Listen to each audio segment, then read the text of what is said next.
Hey guys, I'm going to make a quick video on my repaired 6x9s, show you how they sound after I did the repair.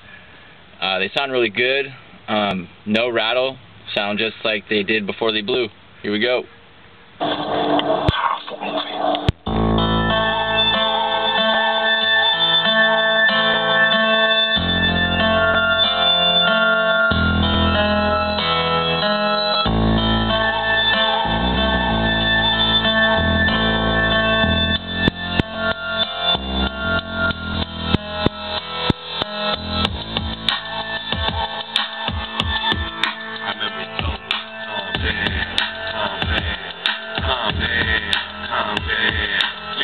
God forgives my soul when I'm doing bad. The pain I'm feeling with living life too fast. So calm down with the words that I heard last. My eardrums are still numb from the first blast. I couldn't turn back past the grave into my head for the dead, putting ash in graves. And I smoke with the spirit, so feel me rise over the clouds. From now up until we die, it's like that. I sat all through the star spangled, looking for a light to guide me to an angel. Gotta be smart and hide behind all the answers. When everything's dark, my heart is full of anger. I'd rather be a fool for a day than a goat forever. My life is a joke, so whatever.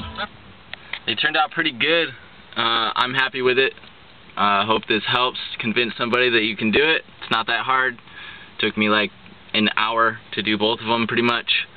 Anyways, hope you like it. Thanks.